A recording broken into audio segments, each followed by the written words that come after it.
覚悟してろよ。行くぜ。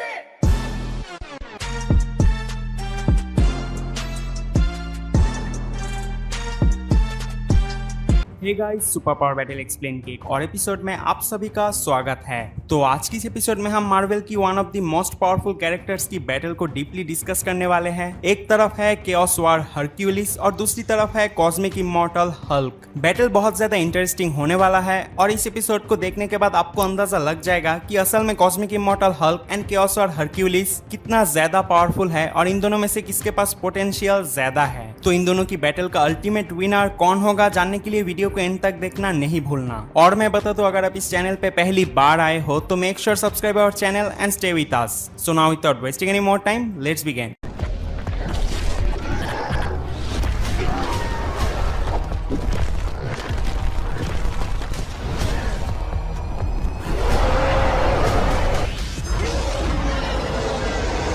तो देखो, इस एपिसोड में हम कॉस्मिक इमॉर्टल हल्क की पावर्स एंड एबिलिटीज के बारे में बात नहीं करेंगे, क्योंकि ऑलरेडी मैंने कॉस्मिक इमॉर्टल हल्क के ऊपर वीडियोस अपलोड करके रखा है। आप चाहे तो चेकआउट कर सकते हो। लेकिन फिर भी मैं कॉस्मिक इमॉर्टल हल्क की बेसिक पावर्स एंड एबिलिटीज के बारे में बता देता हूँ। तो cosmic Immortal Hulk incredible Hulk की सारे पावर्स की इनहैंस्ड वर्जन को पोजेस करता है। इसके अलावा जब वन बिलो ऑल ने कॉस्मिक इमॉर्टल हल्क को पोजेस कर लिया था, तब उसके पास वन बिलो ऑल की भी पावर्स एंड एबिलिटीज आ गई थी। तो ये था कॉस्मिक इमॉर्टल हल्क की बेसिक पावर्स एंड abilities।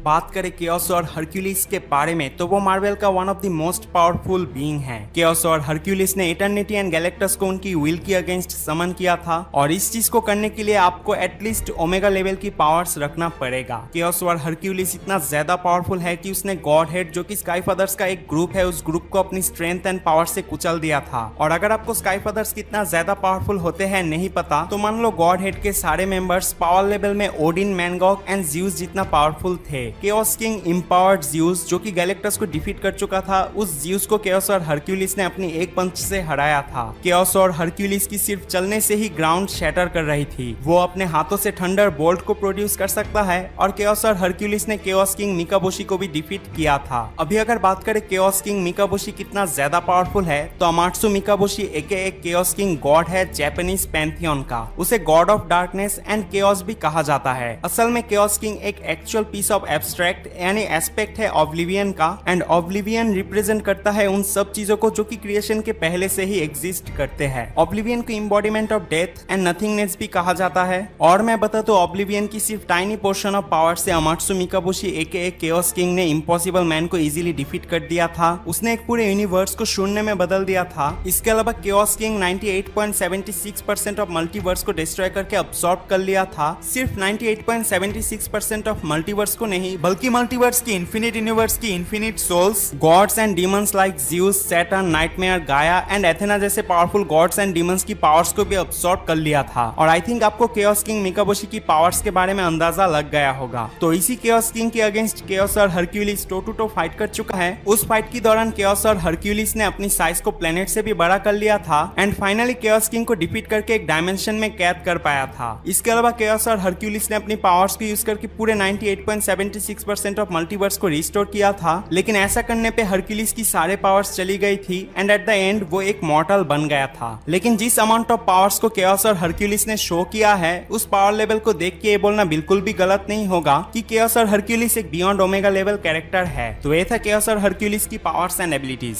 अभी इन दोनों की बैटल को ब्रेक डाउन करते हैं। आई नो केओस और हरक्यूलिस की पावर्स को देखने के बाद आप में से कई लोग कंफ्यूज होंगे कि असल में कौन होगा इस बैटल का अल्टीमेट विनर। तो पहले मैं बता दूं, इन दोनों कैरेक्टर की फीट्स को अगर हम डीपली एनालिसिस करें तो कॉस्मिक इमॉर्टल हल्क को एक यूनिवर्स डिस्ट्रॉय करने में थोड़ा बहुत टाइम लग गया था। लेकिन केओस और हरक्यूलिस ने उसे डिफीट किया था जिसने 98.76% ऑफ मल्टीवर्स के साथ साथ infinite gods, demons and souls को अब्सॉर्ब कर लिया था। तो रॉ पावर्स में केओस और हरक्यूलिस फीट्स की बेसिस पर आगे है। तो इस बैटल को एक दिशा में लेने के लिए हमें दो हिस्सों में डिवाइड करना पड़ेगा। एक होगा नॉकआउट राउंड और दूसरा होगा डेथ राउंड यानी डेथ बैटल। तो इनकी बैटल में एक या दो नहीं बल्कि कई सारे यूनिवर्स मस्ट भी डिस्ट्रॉय होने वाली है। और इसी डिस्ट्रक्टिव बैटल में पहला राउंड यानी एक नॉकआउट बैटल में केओस और हरक्यूलिस कॉस्मिक इमॉर्टल हल्क को डिफीट कर देगा, क्योंकि अभी तक हमने कॉस्मिक इमॉर्टल हल्क को केओस किंग जैसे पावरफुल बीइंग के अगेंस्ट लड़ते हुए नहीं देखा है।